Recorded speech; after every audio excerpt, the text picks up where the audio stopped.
Everybody's doing good today, having a good Friday. So today we're going to be casting some aluminum honeycomb. This is a product that I love casting and I sell on my website, shameless plug, but I always like doing that. And I thought, I actually just did a few batches and I thought, oh, let's do that on the stream and get the chat to come up with some really cool color combinations. So let me switch camera views real quick so you can see what we're talking about. So we got a couple different types. I got the 1/4 inch cell, which is pretty fun, and then I also have some 1/8 inch cell, and I just have a few bits kind of sitting around. We're going to do a couple of pen blank batches, 2 of them.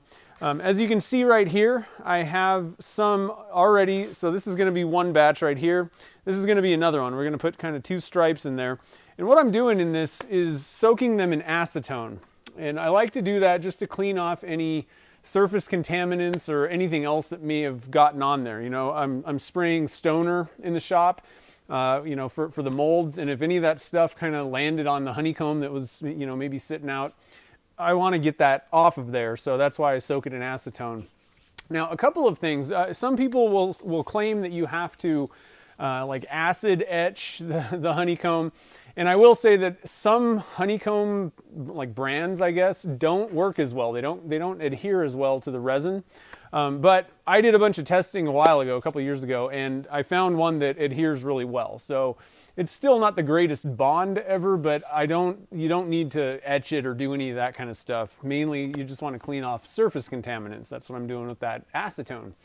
So that's what we're going to do today. We'll cast some of this stuff. So again, what I was thinking is, let's go crazy with colors. So I'm going to have to try and figure out some way of choosing people to throw out colors. Don't start doing that yet. But let's see here. I'm trying to think if there's any other stuff. So I got, I guess, a couple of announcements. I'm going to switch to the other view.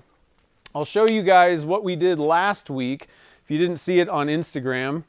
So we were messing around with that chameleon powder. And it's kind of hard to see in this, but it's down in there. I think once I get this kind of cut up and then polished, there you can kind of see it in there. I think it's going to be a lot more impressive. And then in the back here, this little kind of cavernous area is all covered with that stuff. So it looks really cool. It's just kind of hard to show on camera, I think. And then we also did this one. I wanted to see how cholla cactus would look, and I think this is going to turn out pretty cool. The only issue is I'm worried that we're going to turn most of it away. I think I'm going to turn this one. We got, a lot of you guys that have started casting in PVC pipes will know that sometimes you get these little air pockets on the side. And so for me, it makes it kind of difficult to sell a blank that has that without like turning it round. So I think I'm just going to keep this one anyway. But I'm not going to be putting this one up on my short run section. But I'm pretty excited. So I'm going to have to kind of come up with something that we can make out of this. Maybe like an egg shape would work. I just don't want to cut away all of the fun glittery stuff in there. So that was pretty cool. And then the last thing we did, just kind of a quick test. And this turned out cool, but I don't know. There's not a lot of like color shifting really going on. I don't know. Even in person, I don't see a lot. But it may just be the stuff that we used for this. There is a little bit of blue if you turn it that way, and then green or something. I'm not sure. But it looks like it worked. And that was kind of what I was doing, was just testing to see if you can just dump a bunch of this stuff in resin and make a pen blank. And it looks like we did. I'll probably turn that up, or at least kind of stick it between centers and cut into it to see if, the effect looks good. Wrong one. Wrong one again. To see if the effect still looks good after you turn into it. So we had fun last week. One other thing that I want to note about that stuff that we did last week. So I was using Alumilite Clear Slow Set at first, and we were kind of painting on with that. The problem is you got to wait forever for that stuff to set up. So then we tried Alumilite Clear Regular Set. That worked a lot better. I think that's a better option if you're just going to go with painting on one of your casting resins.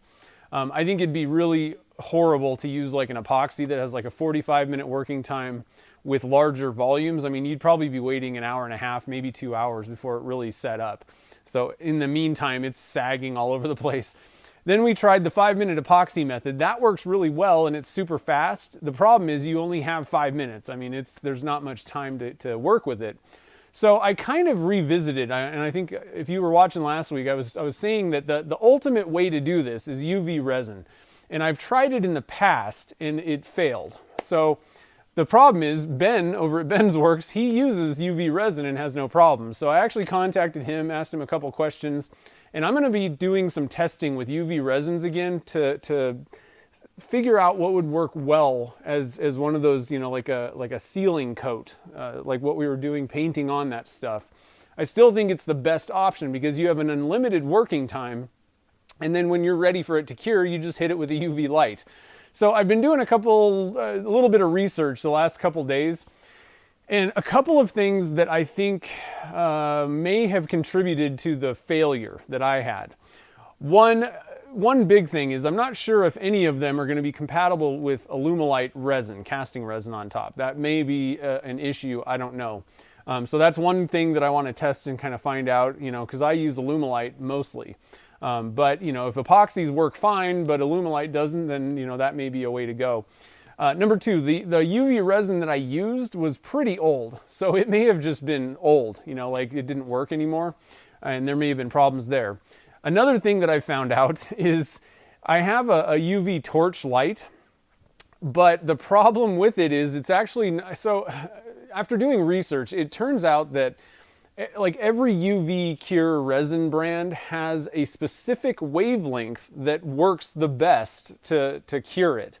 And it turns out that the torch that I have is, and this gets really technical, but it's, I think 395 nanometers is the color wavelength that it produces, which is not ideal for Alumilite UV resin. They say that 365 is better. So I'm ordering a torch that's 365. Another thing that you can do is just take it out in the sunlight and you're covered. It's got all the spectrum of wavelengths. It's kind of hard for me on a live stream to walk all the way to the front and do all that. So that's one thing that I found out. Trying to think of something else. There's also just, what are the other things that I'm thinking of? I'm going to try a couple different brands. I'm going to get some more of the Aluma UV brand and try that again. And I'm also going to get some from Solar Resin, is a company that's in California. They have, the problem with them is they have 50 billion different types. So I need to call them and talk to them about what would be the best solution for what we're trying to do. So I just wanted to kind of mention that there's going to be a little bit more testing with that UV resin. I remember the other problem that I had with when we did it earlier on the stream, I added dye to it. And that's a big no-no. It's just not going to cure because you're actually blocking the light from hitting it, which is what cures it. So that was a big no-no. You have to kind of be a little bit careful. So I kind of did everything wrong in that test. So I want to have another shot at it, basically. So we'll do that down the road. I don't have all the supplies yet. I need to get, like I said, the torches. I need to get resin and all that kind of stuff. So there's still hope. And obviously Ben over at Ben's Works, he has no problem with it. And the one question that I asked him was, do you just cast it right away? Because that's the big issue for me is, you know, I'd rather just use 5-minute epoxy as long as I can just, you know, cast on top of it right away. And he said, yeah, I just cast it right away after it cures and we're good to go. So I think that there's some possible solutions to our UV resin issue with, you know, kind of painting stuff on. One other thing, you know, I said that I dyed the resin. One thing that Ben does is he just paints with acrylic paint, paints on the burl. That's a better way to do it, and then just use your resin as a cover coat, a top coat, seal coat. So anyway, with all that said, UV resin and painting on stuff is something I want to, you know, I kind of want to get it down to a science kind of thing. So we'll hopefully do some more testing on the stream with that stuff.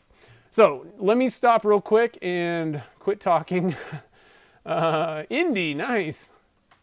Is that Indianapolis, I'm guessing? Welcome to the stream, Amanda.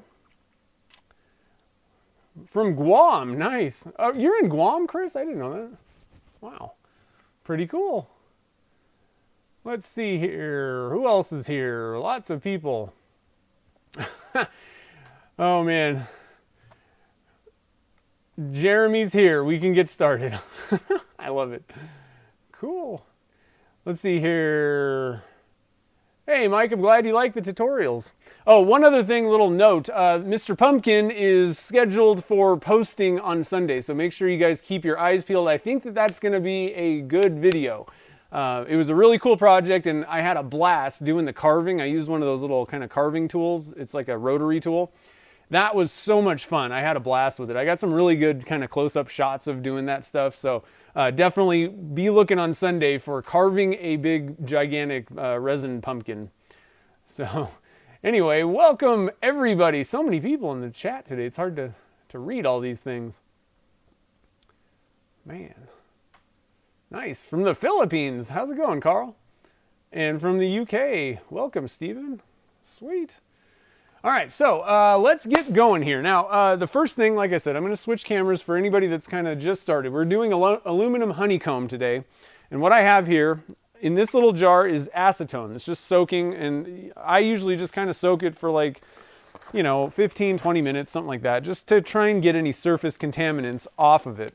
Now, what I'm going to do first here is I'm going to go get some tweezers, I guess they're tweezers, some little tong things.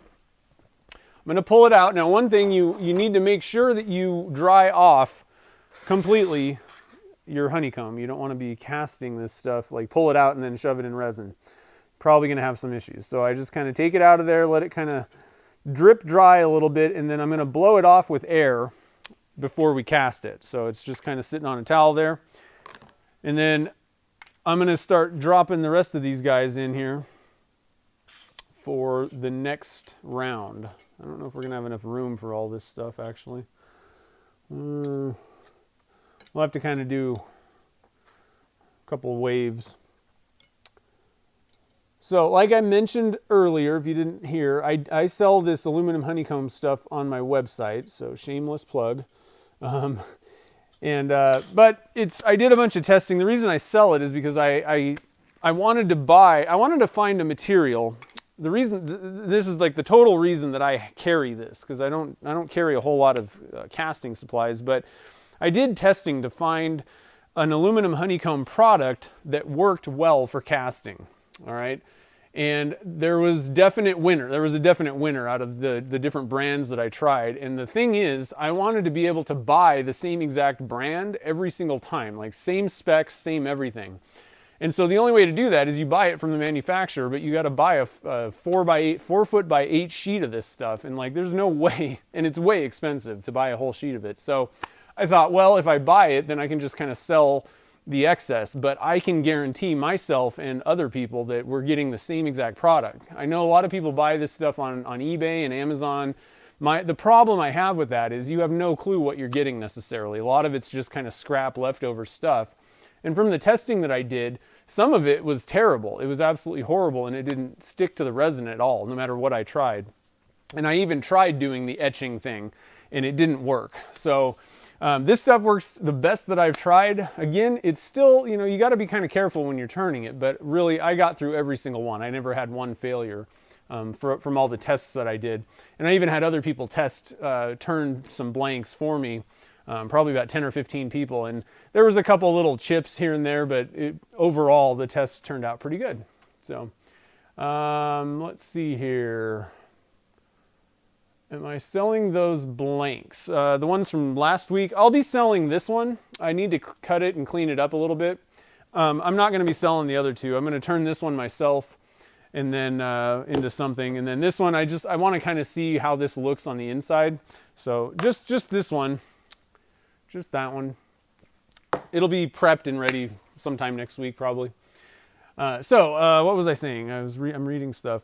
So anyway, I did all this test, and that's how I ended up with this stuff. So it's available on my website. We got 3 different kinds. There's 1/8 cell, 3/4 inch. There's 1/4 cell, 3/4 inch, and then I have 2-inch thick for like stoppers and stuff. And that's all 1/4 inch cell. I couldn't get the 1/8 cell. That stuff, basically 1/8 cell means there's twice as much aluminum, and the price gets way, way high. So anyhow, let's see here. What am I soaking it in? I think I answered that for you. So what we need to do though, I was making some of these blanks the other day, and I made a bunch of colors, and I thought I think it'd be really fun to do this on the stream and have the chat come up with some really crazy color combinations. So we're gonna do 2 batches. Each of them is gonna have 5 colors, okay?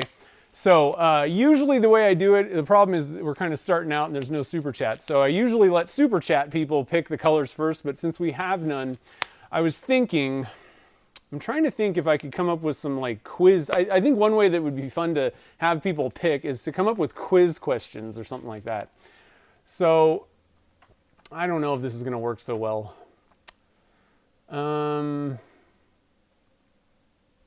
Yeah, I don't think that's going to work. So instead, I'd have to kind of prepare this stuff and do something different with that. But I think it's a good idea. Somehow that way people that can kind of win the answer can pick colors. So what we're going to do is, why don't you guys just toss out some colors, and we're just going to have a free-for-all, and I'm just going to pick a bunch of random ones based on, you know, whatever sounds kind of like it'd be fun to put together. So let's just do that one instead. We'll just have kind of fun. It'll be kind of crazy. It'll be nuts in the chat, but I think we'll have fun with it. So let's see here. Was the honeycomb all compressed? No, I don't do any of that stuff. They send me panels when I order it. And then I cut it into 5" by 8" panels. I got a couple. You can buy like one sheet 5 by 8. Is it 5? Yeah, 5" by 8". It fits right in that small flat rate box thing. Two panels do. And then Dave, what's up, man? Dave gets to pick a color because he super chatted. So I'm gonna pick whatever you say. And then let's see. So yeah, I don't unstretch it. The way that it's manufactured is nuts, actually, guys. It's like all like flat compressed, and then they have these machines that pull it apart into the honeycomb structure. It's really crazy. I was talking to one of the guys that you know, like manufactures it, and he gave me a whole lot of information on it. All right, so you guys are going nuts here. So where's Dave? Did Dave come out with a color? Dave Sloan? Maybe he's still picking. All right, so we're gonna, let's see here. Black, orange, silver. Yakking 'em, that's a good one. Although it's already, Danner Builds, nice. Purple, blue, greens. You got to pick one color. You get to pick one color. So do you want purple, blue, or green? For the nice thing about this is that what I'm going to use is pearl powders, and so, you know, like the mica powders. And so I got to be honest, I have done a lot of crazy combinations of pearl powders. Like you think about it and you're like, wow, that seems like it would be terrible, and they actually always look good. I've never found a combination that didn't look good. So I think we're safe. Let's see here. I'm trying to, it's going by so fast. I don't think I saw Dave Sloan pick a color. Am I missing it? I'm looking, guys, I'm looking. In Danner Builds, you need to pick one color. Let's see here. This is crazy. Purple, all right, we got one. We're gonna do 5, so I'm just kind of looking through here. We got purple. I gotta write this down, guys. I'm gonna forget otherwise. Watching the chat go by. I know, this is out of control. It's totally crazy, but that's how we like to do things around here, right? So, you just keep putting some colors out there. Let's see, today is 10/18, is that right? 10/18, man. Whoo-wee. Aluminum honeycomb. So we're doing purple. I'll pick a cool purple for that. All right, so did I miss now? Where's Dave?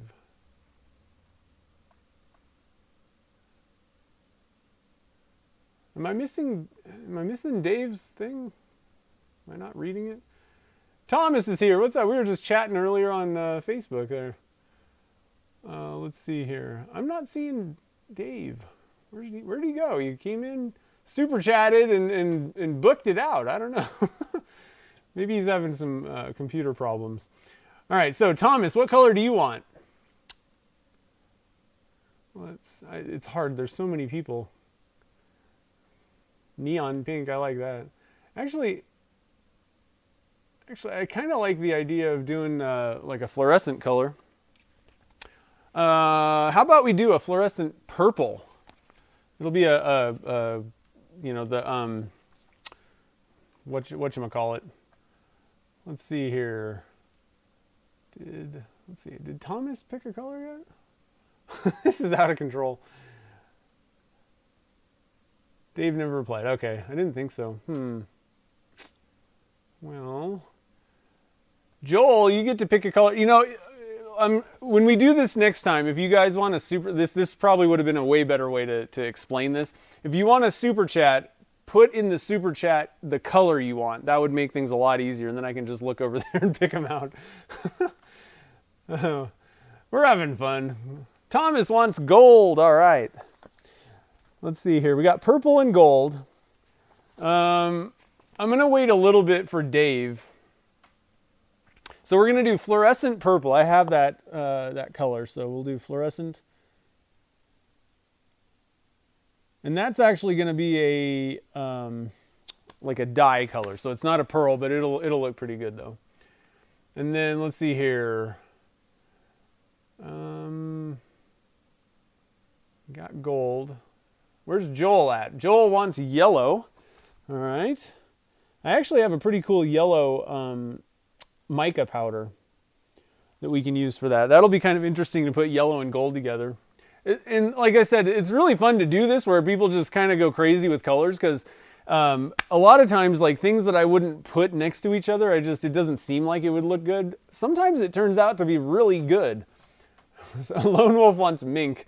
I don't know what that is. Joel says green now? Oh, there's Dave. You didn't need to super chat again, but I appreciate it. He wants blue. And so Joel switched to green. But I got to be honest, the yellow would have been kind of cool. So we got 4 colors so far. And let's see here. We need one more. So let's see. I'm trying to think. Christina, what did you say? Gul? How do you say that? How do you pronounce that? You need to give me the pronunciation in the chat too. Is that yellow? You're in Sweden, right? Sweden, I think. Somewhere over up north over there. Let's see, I'm just scrolling through to see if any colors kind of pop out at me.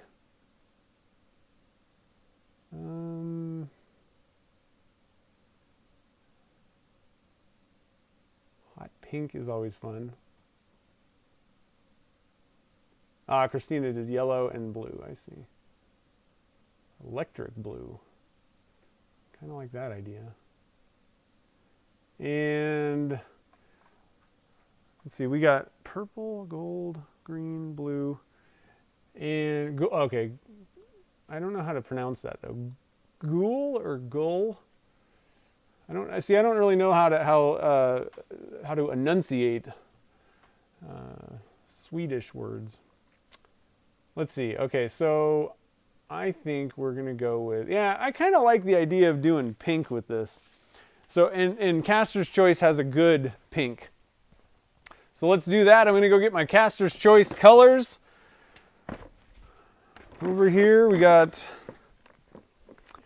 Caster's Choice has this pink that's ridiculous. It's called Vibrant Pink, and it is like neon. It's pretty crazy. Let's see here. I'm gonna switch to this view. So this is the Vibrant Pink. It's like nuts. I don't know if this is really going to be picked up on the camera, but it is crazy. I really like that one. So we'll do that one as the 5th color.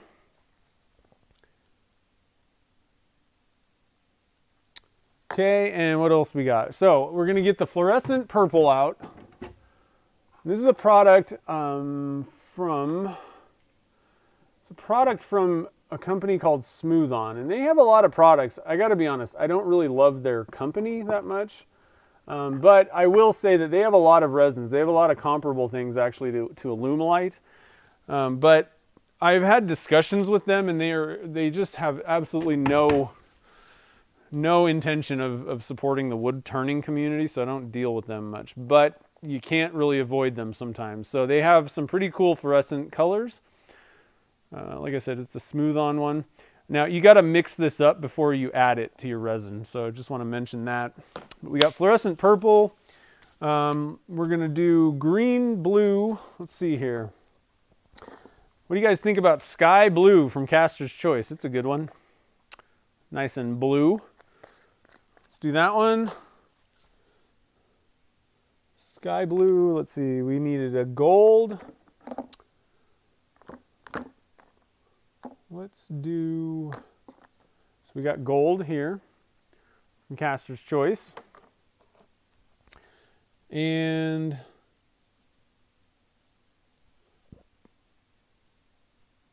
let's see. And the last one is a green. I'm a big fan of this emerald green. That one's a pretty good one. But, and I'm going to, let's see, who picked green? Was that Joel? I think Joel picked green. They also have, oh, that's not the right one. They also have one called, what's it called? Spruce green. So do you want spruce green or emerald green? Obviously, spruce is a little bit darker, but it's a really cool color. It ends up looking really good. And then their emerald green is just a little bit more kind of a bright. It's not really like a lime green, just more that kind of, you know, apple kind of green. I don't know, standard grass green, but it's a good one. So let me know which one of those two you like. Let's see. Oh, so gull, July.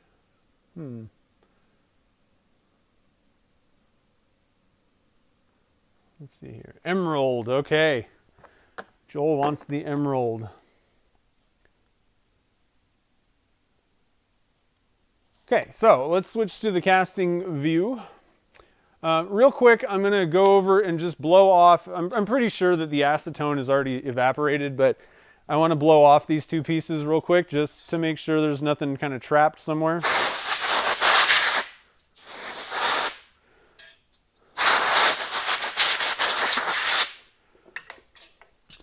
And then what I'm going to do is we're going to pop it in the oven. So can you guys see what I'm, yeah, you guys can see what I'm doing. I'm going to pop all of this stuff in the oven. And I already have a mold that I sprayed with stoner. So it's ready to go. Turn the oven on, I really think that it's a good idea to heat up. This actually goes for pretty much anything that you're going to cast. Resin likes heat. And so you're better off, and this is, you know, I don't know, nobody's told me, no experts or anything like that have told me this, but resin likes heat, and it will kind of suck away from things that are cold. So to me, anything that you're going to put in resin that you want it to bond to, I think should be warm. That's kind of my theory, let's say. So I always heat up, you know, anything, and if you're doing like wood or, you know, even if it's stabilized wood, anything that you're going to put in resin, it's better to put it in the oven first to flash off any surface moisture. A lot of people get problems with like bonding issues, and what it is it's actually surface moisture, especially if you live in a somewhat humid area. So just want to mention that. We're going to do the, we're going to get them warmed up and get everything ready. So what we're going to do here though, I got a little harebrained today. For some reason, the last like week, I think it's because I was working on that pumpkin project and it took a lot of time and stuff. I've been like totally harebrained about everything, but anyway. So this is what I call my 6 blank mold. That's what we're going to cast these in. And they take about 540 grams. I'm actually going to make that a little higher because we're going to be mixing lots of colors. And with every cup that you mix of color and then you dump out, it's going to have some, you can't get all of the resin out, so you're going to have some wasted. So I'm actually going to bump that up to about 560 grams total.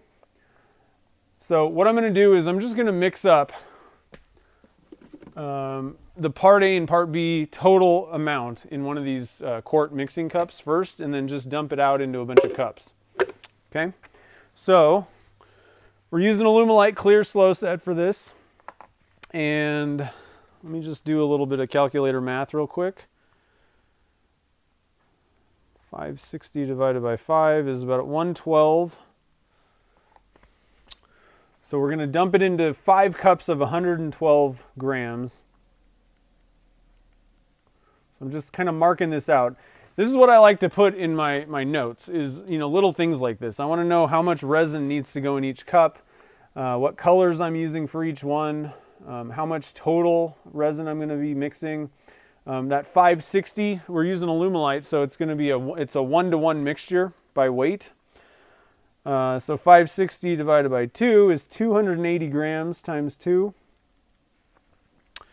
And the other thing that I'm going to write down in here, so we're mixing up 112 grams of each one of the colors.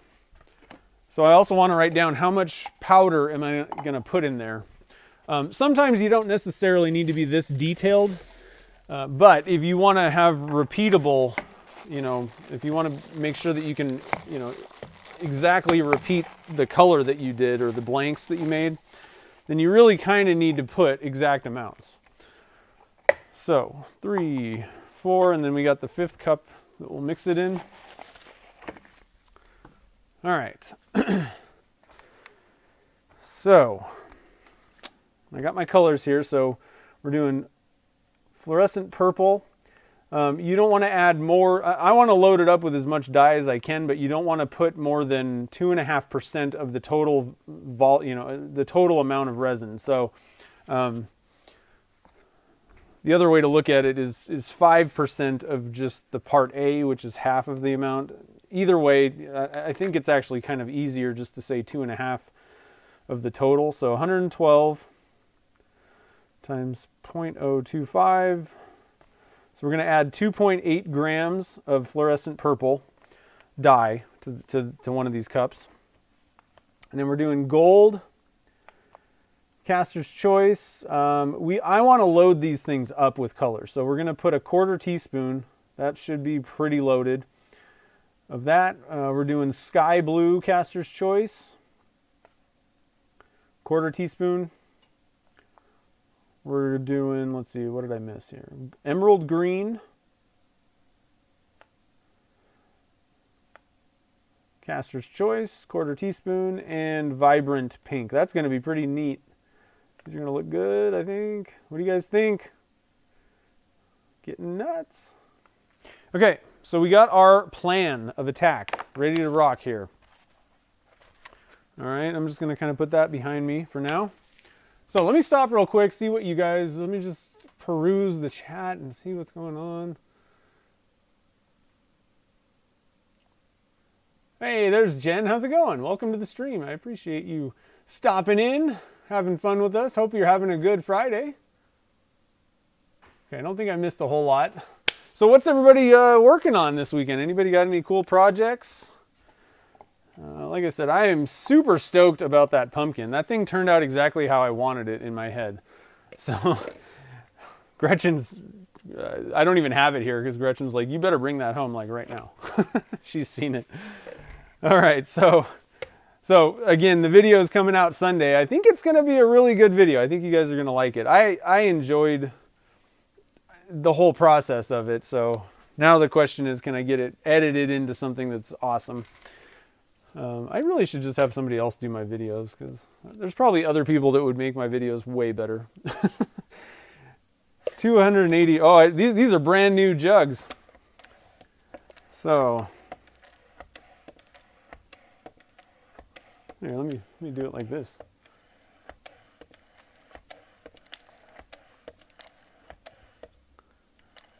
Let's see where we're at here. 265, we're doing 280 of part A and 280 of part B.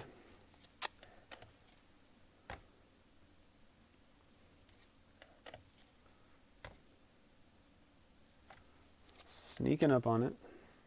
Just sneaking up on it. Going to be casting some dried pumpkin seeds. Nice. That'll be cool. 279. Got to be honest, guys. When we got that pumpkin thing, the bucket, I also picked up some candy corns, which we could do on the stream next week, I guess. But I'm having second thoughts because I actually tried stabilizing some and it didn't do anything. And honestly, it's going to be absolutely horrible. Like if you packed a blank full of that stuff, it would just like literally you could just break it apart because it's just gooey mess in the middle. So I don't know if it's really even worth, it's not a test. I already know how it's going to end up. But maybe we'll make like one blank next week just for the heck of it kind of thing, you know. I don't know. Heck, we could probably even do it this week. All right, so 280 grams of part B. Now I got to kind of focus on what I'm doing. One thing that I could have done is put our powders in here already, but we should have plenty of time. That can kind of help you if you already pre-meter out, you know, the amount of stuff that you need in each cup. But if you're using, you know, a slow setting resin, then it really doesn't matter. And even with slow set clear Alumilite, it's not really that big of a deal. We'll have plenty of time.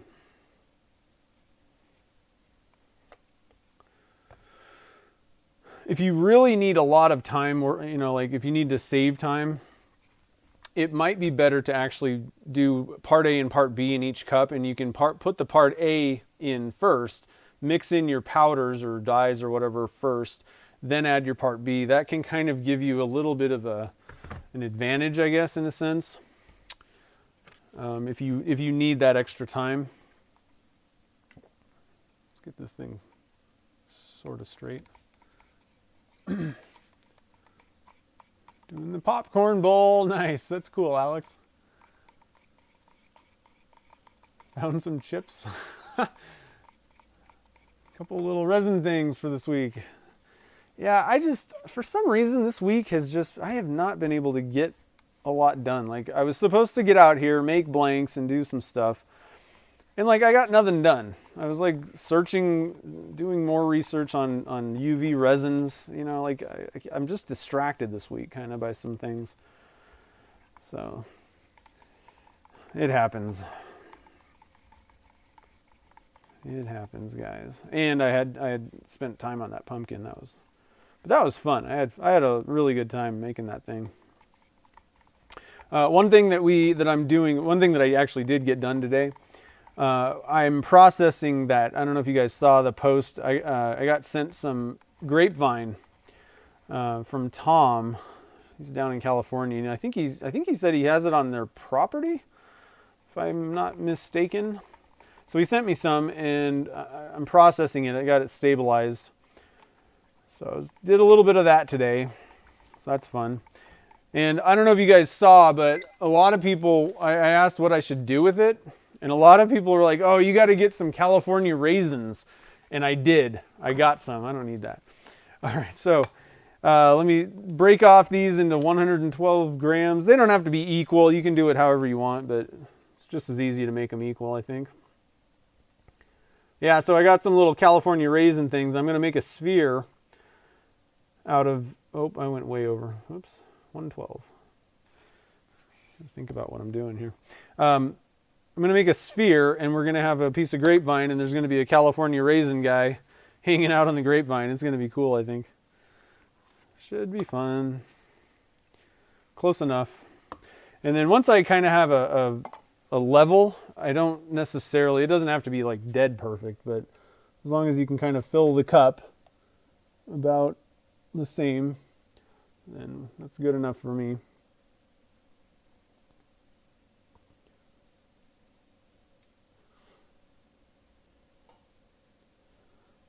Okay. Hopefully I did that right. All right, now we'll get our dyes and goodies. I'm gonna work on the fluorescent purple first real quick. Stop bouncing around, camera. Because I need to mix it up. So I just want to get this mixed. It's kind of a weird gooey stuff. You want to get there's like some solids basically that kind of sink to the bottom that you want to get mixed in. And this one we want to weigh. I want to put I think it was 2.8 grams. Yeah, 2.8 grams. So I'm going to put my cup. I think I'm actually going to go with just this big cup here.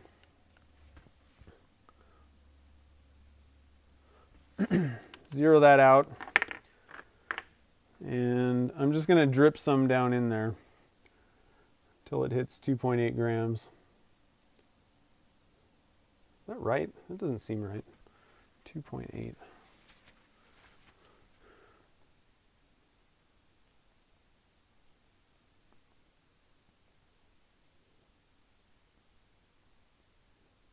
Yeah, I guess that is right. 2.8 grams. It's always good to double check your math.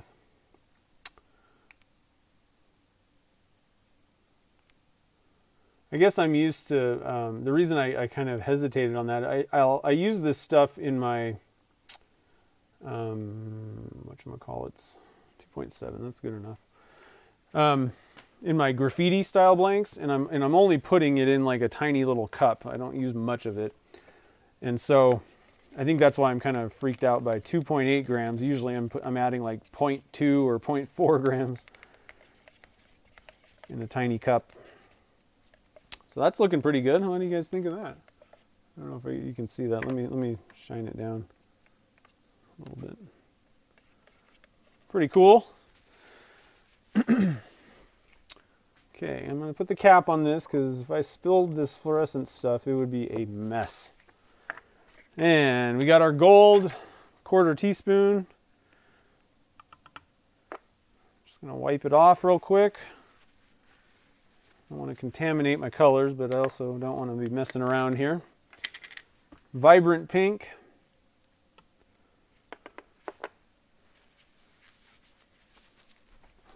Oh, almost lost it.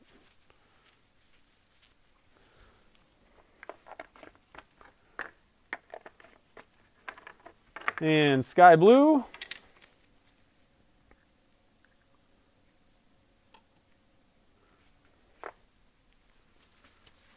Wipe that off. And emerald green. This is going to be a fun one, guys. I think that then you add the aluminum honeycomb in the middle, and it gets just crazy. I don't do a whole lot of just kind of crazy color, combinations on many of the honeycomb blanks that I make. So I did one, and I was like, man, I think it'd be really fun to do that on the stream. I think people will have a good time. So dump some of these stir sticks in each one. Oh, you guys can't really see what I'm doing, can you? Sorry. Let's see, so we're at about 5 minutes on the clock. It's about 70 degrees in the shop right now. So what I've found like temperature is a pretty good way to go. We're going to be putting all these colors together basically, and we want to keep them kind of separated. We don't want them bleeding basically. So you got to kind of wait till the end of the working time, and that's totally ambiguous. So a lot of people use the temperature, equation. And the thing that I think it's a good method. The thing is, you have to understand that it will fluctuate. It's not just a constant number regardless of your ambient temperature. Because as the temperature increases in your shop, the resin thins out, like just in the jug. And I think that's the problem. It's more of a viscosity that you're really looking for. But as long as the temperature is remaining, somewhat constant. So in the summer for me, it's like 80 degrees in here. And I was finding that I had to wait with Alumilite Clear Slow Set till 120 degrees to get a good, color swirl mix. Everything worked the way that I'm used to it working. Now it's only 70, and I really don't have to wait much higher than what I'm doing is about 105. I find that works pretty well. So the thing is, that's not really what you should do necessarily. There may be other factors that contribute to, what's the best time. And so I think that's a good range though, somewhere between 100 and 120. It's probably going to be good for Alumilite Clear. And I think regular or slow set, it would work the same. But definitely for the clear slow set, that's a good range to kind of play with. But I think that you should really do some practice runs with some different temperatures and find what works best for the way that you pour. That's one thing.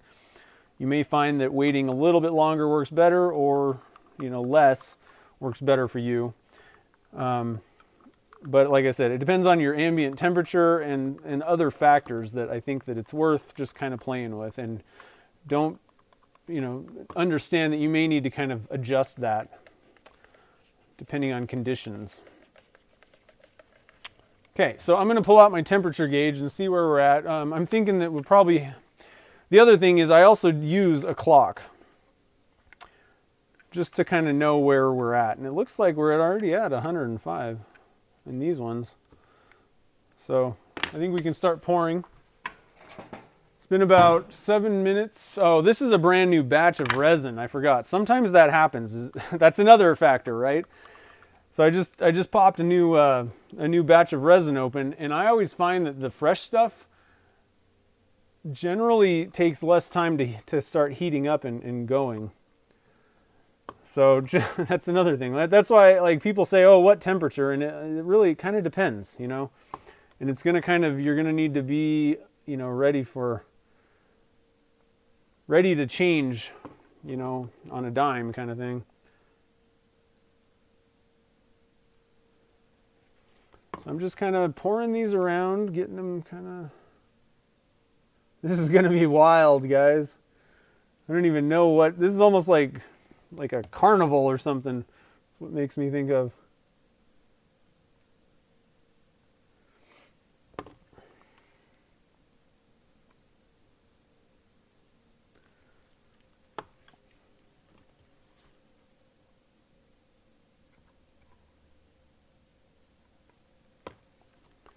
Let's get some more gold in there.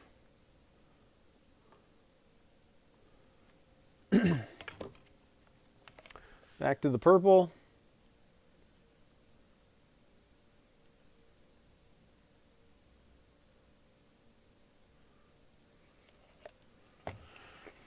I'm just pouring a little bit, a bunch of times. And then at the end of all this, you can give it a little bit of a swirl if you want. But I find that we're going to be pushing honeycomb down into it, so you probably don't even really need to do that. It's going to kind of move it around a little bit more, and you should be, good to go. You're going to get a good kind of mixture of stuff.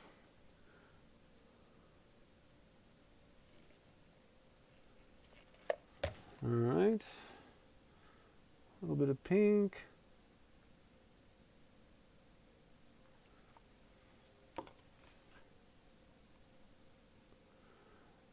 Another thing that, in this case, I actually probably would have rather started pouring a little bit earlier, because it's going to take me a while to go through all these colors and get it all poured the way that I'm doing it.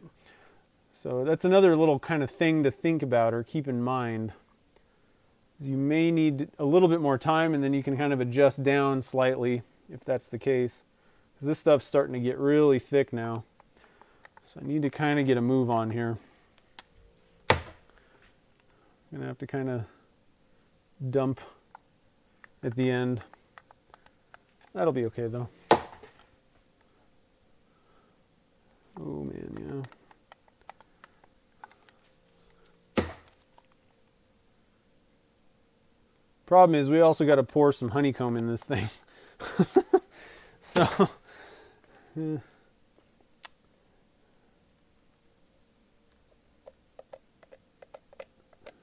yeah, this isn't my...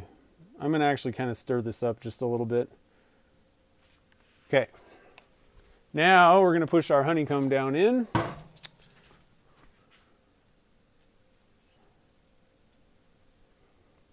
You always want to do things that have cells like this, like open cells like honeycomb. You want to push it down into the resin so that you don't trap a bunch of air pockets. It's going to force that air up and out. Instead of just, look at that, isn't that nuts? It's like tie-dye crazy. It's like, I think I'm just going to call this one hippie. What do you think? Pretty sweet. Okay, and into the pressure pot it goes. I'm going to pressurize it at 70 psi.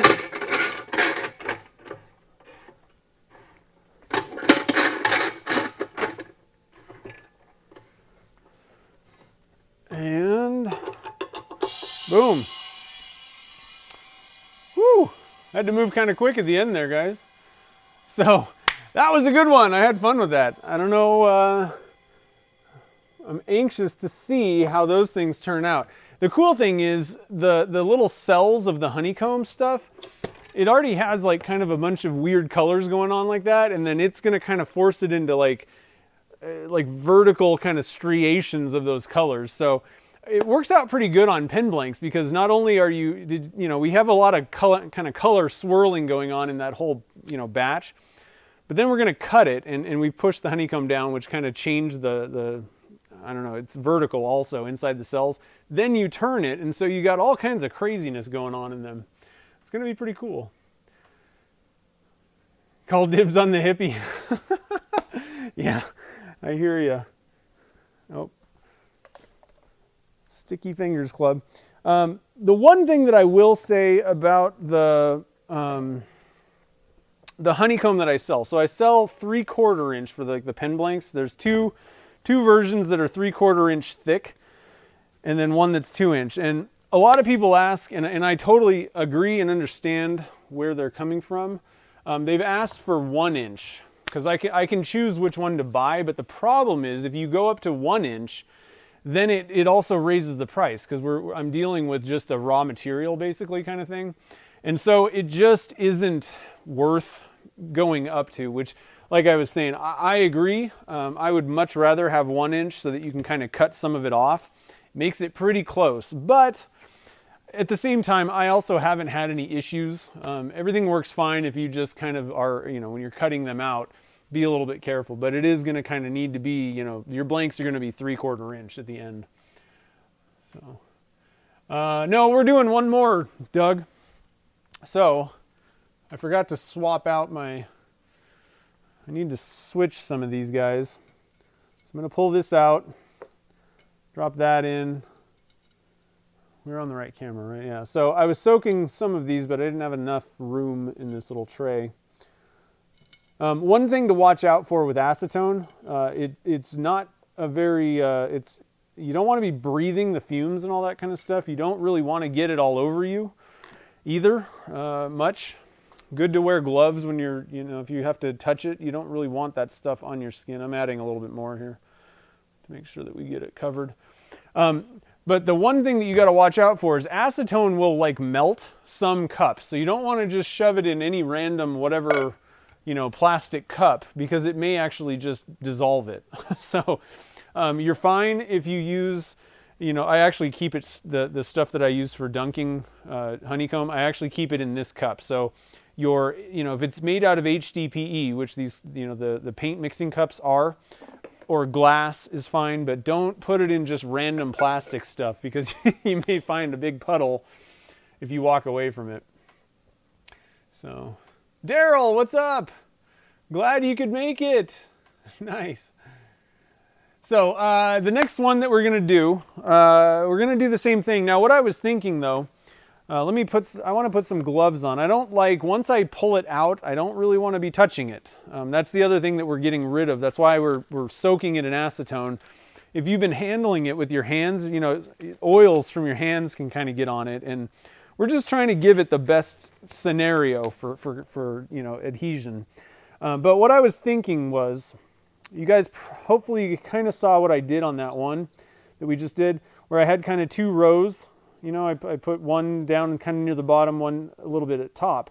What I was thinking for this is, we'll put these at like the bottom and the top, the total bottom and top of the mold.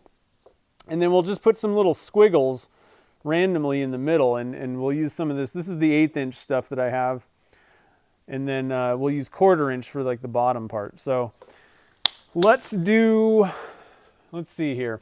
So let's see, Maple Tree, Jamie, all right, so we already got 2 super chats. So if you guys want to pick colors, let's just do 4 colors on this one. It got a little bit crazy at the end. Let's do 4 colors for this batch, and we're gonna do pen blanks again. Jamie and Maple Tree get to pick 2 of the colors.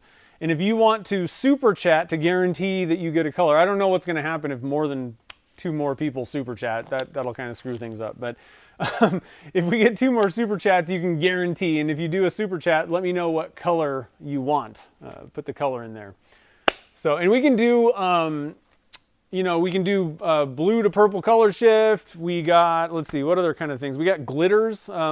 We can't put some of the glitters in, but I do have some of the finer glitters that we could do. We could do transparent. We could make it a clear base and then put colors throughout it. So there's lots of different things that we can do. But I just wanted to stop again. I don't know if I said it. So thank you to Jamie and Mapletree for the super chats. I appreciate it. Let's see here. Melted that into a blob. Wait, what happened there? Doug finds it. Well, here's the thing, guys. I have learned most of the things that I learned the hard way too. Mapletree, going with ocean blue. Nice. Okay. Yeah, polyester resin does not like plastic. It'll melt it. Although I gotta be honest, I've actually melted plastic cups with epoxy just because it got too hot in there.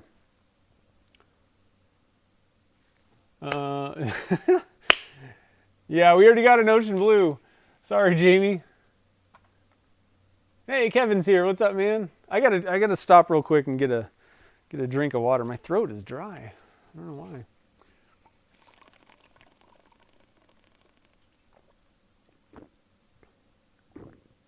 Leftover hardener. Not really, unless you got more Part A, or resin, I should say.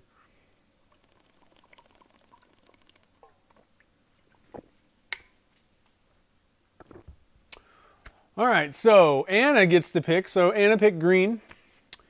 I should probably write this stuff down, huh? Okay, so we got ocean blue. We got green. We'll have to come up with a cool green. Let's see here. Did we get any other super chats? Excuse me. Ooh, I like silver, actually. Let's do that. Let's do and actually that kind of goes with, Mike picked, we're going to go with this, the Illumidust Pewter. I like this color. It's a good one. So let's do that. We got green, ocean blue, pewter, which is silver, basically. And let's see here. Did we pick any other ones? Let's see. Let's try. Let me just see what we got. No other colors. Let's see here. I do kind of like the yellow idea. One thing that I wanted to kind of try out. Now let's see what you guys think. I wanted to try. So I have this, it's actually, they call it metal flake. Call it metal flake, okay? And I picked this stuff up at paintwithpearls.com. But you can get it all over the place. It's a really fine, let me switch to this view. It's a really fine, it's basically glitter. They call it metal flake. It's what they put in auto paint, but it's basically like candy apple red. And I'm kind of curious to see how this goes, adding a glitter like this, and then also just have some regular kind of pearls. It should mix fine. So what do you guys think about that? You want to try the candy apple red metallic or metal flake? I don't know. Let me know. Let me know in the comments. So I got another project that is on it's probably going to come up next. And I don't know if I'm going to do it on the live stream yet. It would be pretty fun to do it on the stream. It also would be kind of nice to just do a video. A lot of people complain that I don't put up enough videos. And they don't like the live stream. So it's this would be a really good project to just kind of knock out.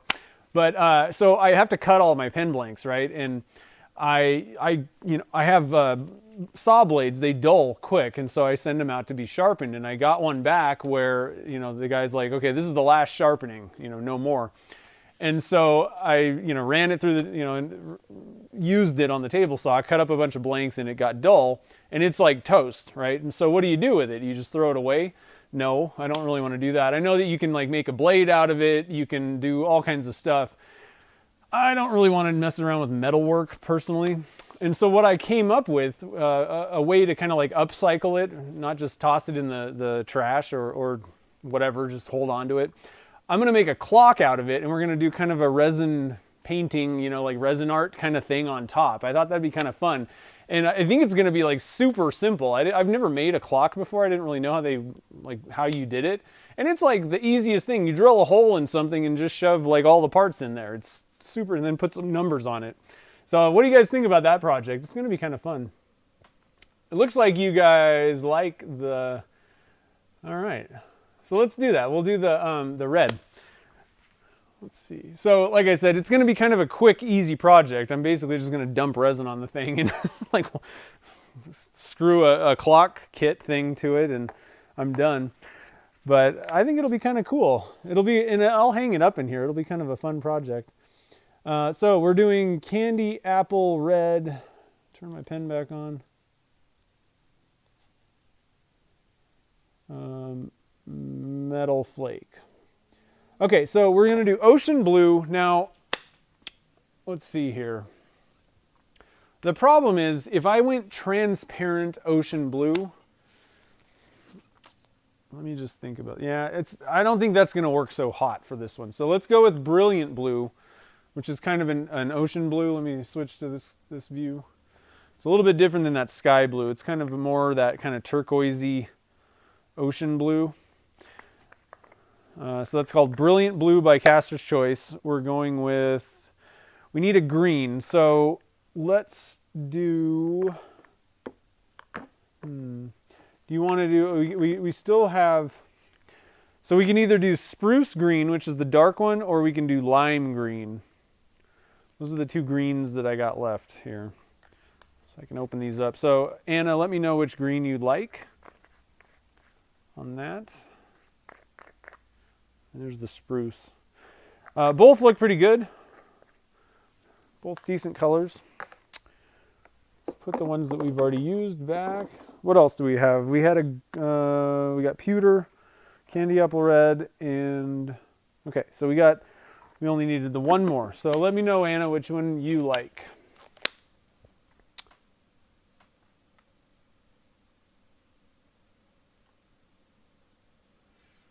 Let's see here. Totally forgotten about the clock making. Do you make clocks? Anna wants lime. All right. Okay, so write my notes down over here. And right there. So we got all of our colors here. Okay, so I'm gonna just clean up some of my notes here.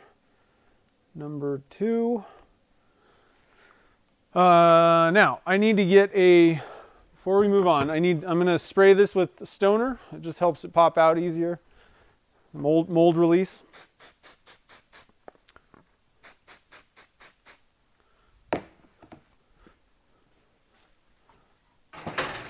We got our mold release ready. So we're going to go with 560 grams total. That's 280 times 2. Alumilite clear slow set is 1:1, so just split it down the middle. And we're going to divide it by 4 colors this time. 5 was a little bit nuts. 560 divided by 4. So 140 in each one. We're doing ocean blue.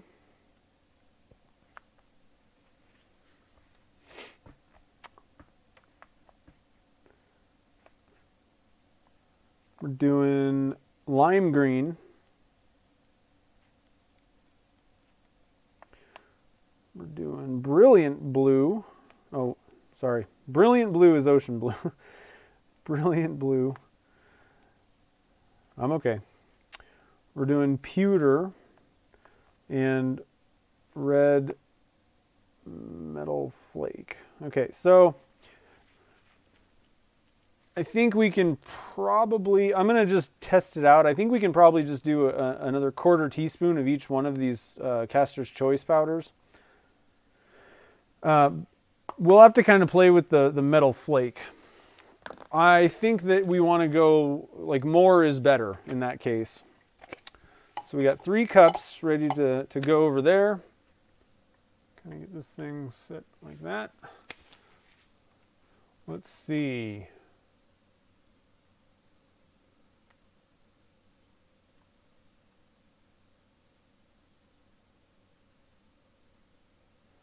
Oh man, Doug, people are going to be screaming at you to get something made.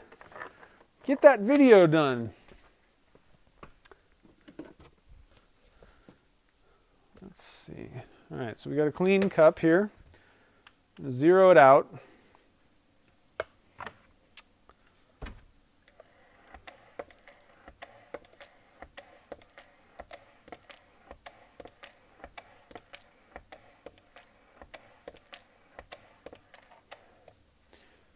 We need 280 grams of this.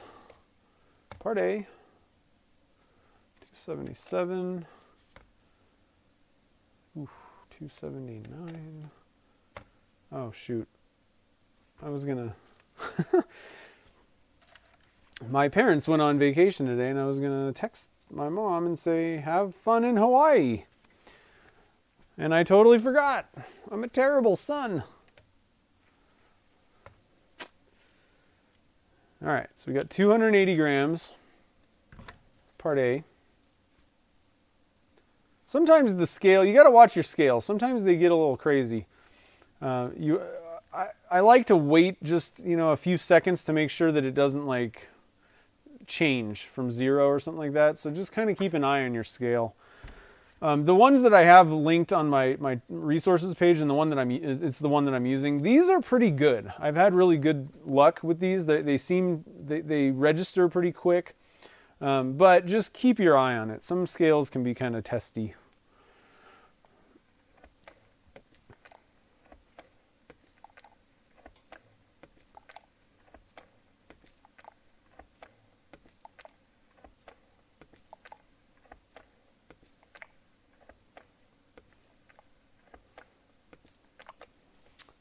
All right, 280, 270 there. 277.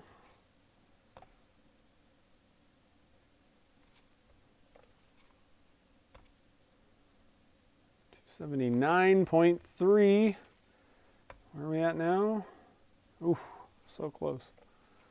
Okay, that ought to be good. Yep, perfect.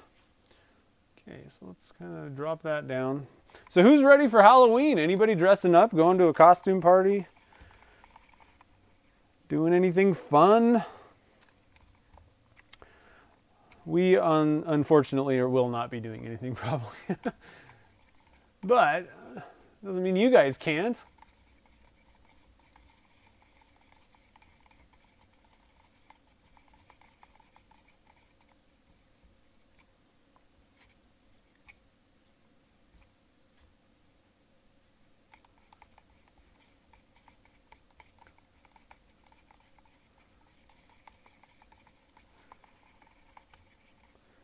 All right, so I'm scraping the sides, the bottom of the cup. I want to make sure we get all the part A's and part B's mixed together.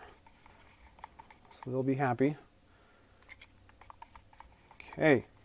I'm going to zero this out. We're going to put, what was it, 140 grams in each one of these guys.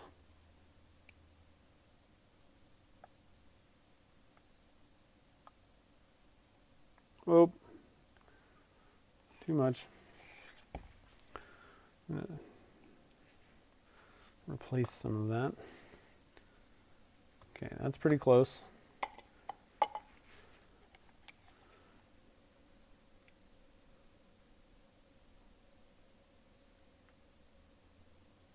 That's pretty good, and that's pretty good. Okay. Now, we got our pewter.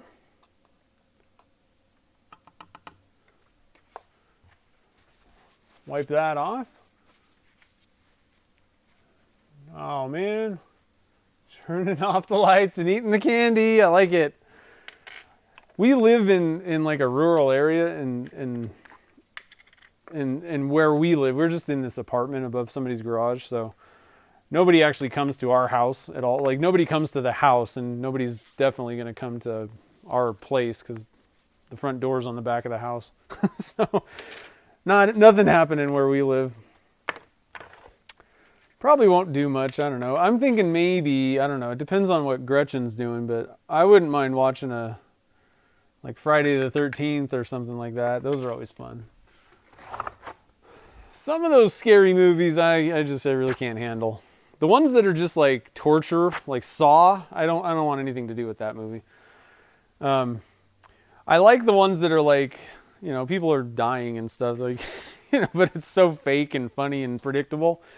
Like Friday the 13th, that's probably my favorite, like, Halloween movie.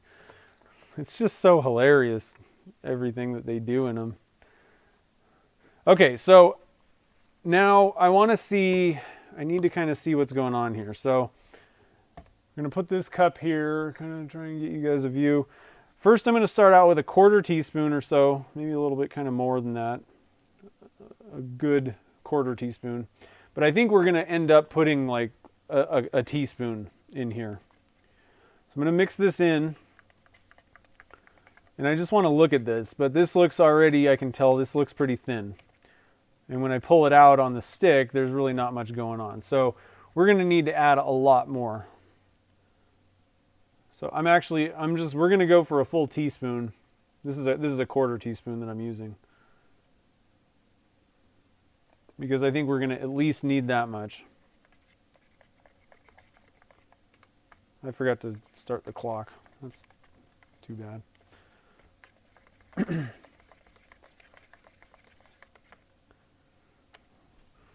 Yeah, we're going to add even more. We're probably going to go for like 2 teaspoons. We want this stuff loaded up. So I'm just going for it. We're doing 2 teaspoons right there. And we're going to see where we're at. If you want it to be pretty, you know, solid, this stuff is so fine that you really need to add a ton of it. There we go. Now we're looking pretty good, where it looks, you know, like that. Now, one thing I'm also going to do, I forgot to do this earlier, I'm going to add a little bit of red dye to this, just in case there's areas that are kind of clear. We don't want it to be just dead clear. You know, if for some reason one part of the blank, you know, where this stuff is, if for some reason the metallic or the metal flakes sort of just wasn't, there's not very much of it in there, I don't want the resin to just be clear. I want it to be red tinted. So we just added a little bit of red dye to that. Wipe off my spoon here.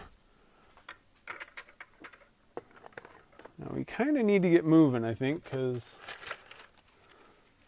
like I said, I've noticed this in the past. Sometimes a fresh jug of resin seems to like kick faster.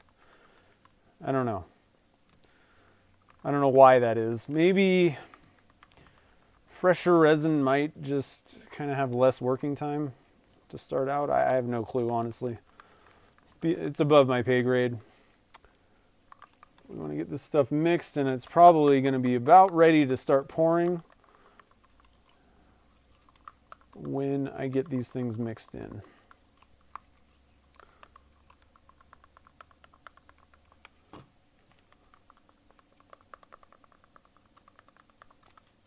They're already kind of thickening up. I can already tell. What's going on here. Looks like sparkly blood. Yes. Okay, so let me get my little thermometer out. Yeah, it's at 97. Oops, making a mess.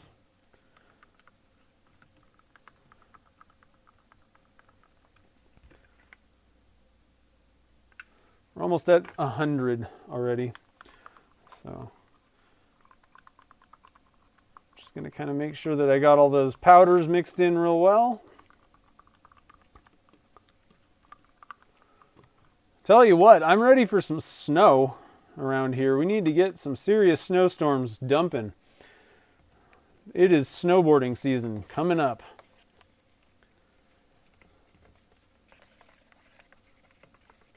Okay. You know what? I think I'm actually going to dump this stuff out into this little smaller cup. Wow, I don't think that my calculations were very... That's not equal. How did that happen? Huh. Well, we're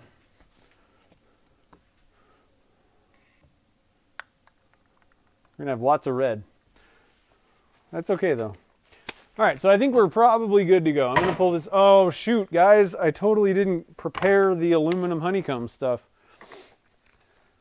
Huh. Shoot. Well, we're just going to have to go with it. I recommend not doing a live stream while you're trying to cast stuff. We're just going to have to go with it, guys. Okay, so we got our red. Ooh, red and green. I like that a lot. That's a good combination. That's sparkly red stuff.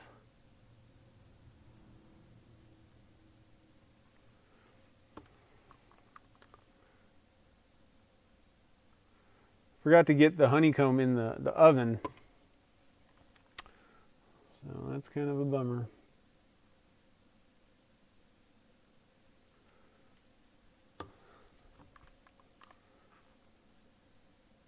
And some of it's still sitting in acetone, which is not good.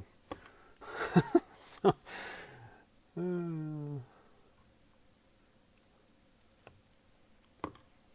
it's a good thing I'm better at casting when I'm not live streaming. I'm usually not that harebrained.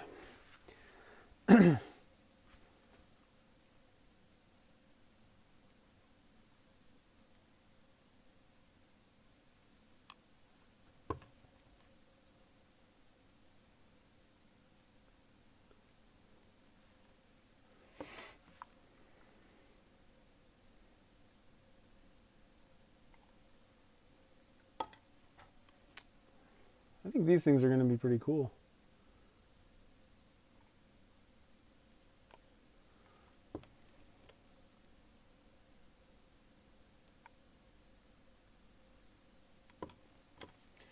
Some people have asked to do, want me to do like a 50 color pour, and I'm like, man, I've done 10. And not only is that kind of difficult, but the thing about it is like 10 colors, I mean, like it just looks like it's crazy. Why would you need 50 colors? How is that going to add anything to the blanks? I don't think you could tell the difference between 10 and 50 colors. It's just not really, I don't know. I don't see it.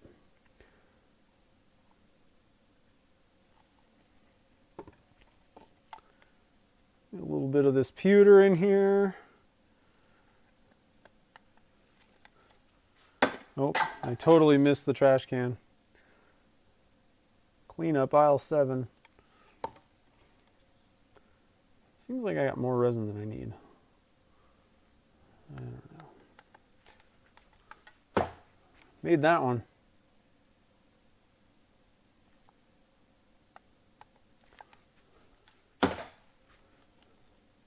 And we're just going to finish off with a little bit of red. Perfect. Okay. Now, the stuff that has been sitting out is dry enough. So we're going to put this down here. I'm going to go blow off the one. I already pulled it out of the resin. I'm blowing off the other piece.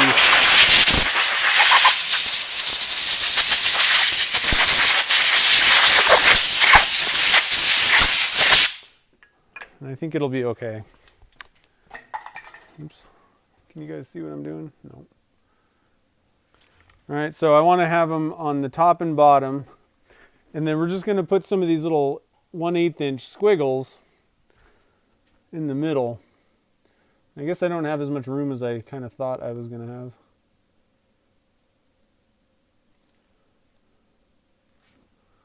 That's okay. We'll just do these kind of triangle guys.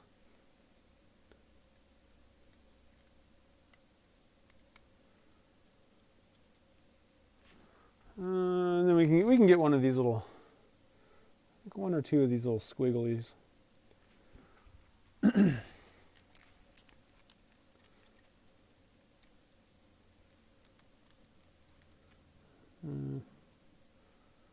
Don't think that's going to actually work. I'm just going to kind of put it in. It'll be sticking out, but it'll just be kind of on an angle. It shouldn't really hurt anything.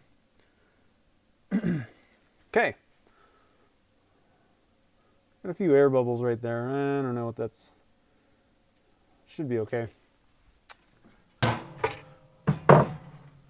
It's looking kind of crazy on the top. I don't know. I think it's going to be cool though. I'm not worried, guys. I'm not worried. All right, and then into the pressure pot it goes.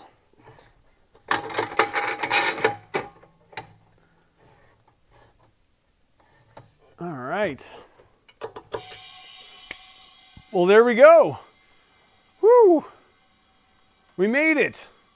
So, like I said, I recommend if you just joined for this second batch, what I recommend is you do the acetone thing first, and then take the things out, let them dry, blow them off with air, and then put it all in the oven with your mold. That's how I would recommend doing it. But I think it'll be okay. I haven't really had any problems with it, but like I said, resin likes warm stuff, so you're best off putting it in putting the honeycomb in the oven. So anyway, I hope you guys had fun tonight. I had fun making these things. I really like the honeycomb stuff. When I found that, a few people kind of sent me some, and I played with it, and I was like, wow, this stuff's really cool. And so it turns, if you haven't turned it, they turn, with normal tools. You don't need special tools or anything like that. I will say that, they're a little bit more on the delicate side. You got to be a little bit careful. You don't really want to be kind of taking huge cuts with it because it's not the best bond, A wood and resin bond is going to be better than metal. It's kind of a smooth face. So just kind of be careful, a little bit, take kind of lighter cuts. But in general, you shouldn't really have any problems with it. And for people that are like knife makers and where you're just like shaping it, sanding it, that stuff is fine. So, turning, you're applying some forces to things. The other thing about making like pen blanks with this stuff that I will recommend, go check out my video on, what is it called? Hold on real quick, guys. Let me go to my YouTube channel and figure out what I'm trying to find. I can't remember the name of it. I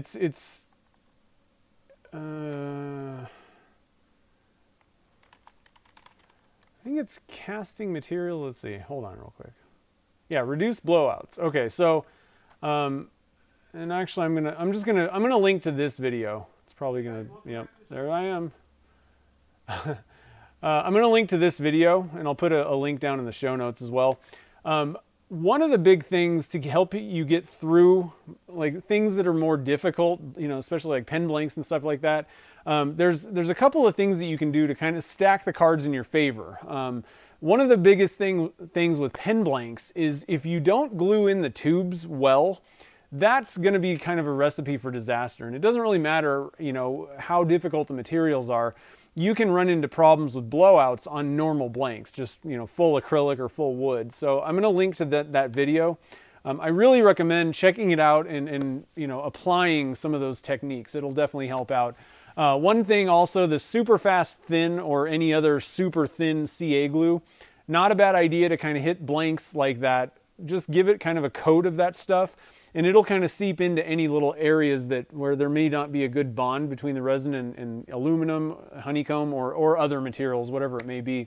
That'll kind of help you stack the cards and keep things, keep those bonds as good as possible. So just kind of a couple of little tips with composite blanks where maybe the material that you cast isn't the best bond on the planet.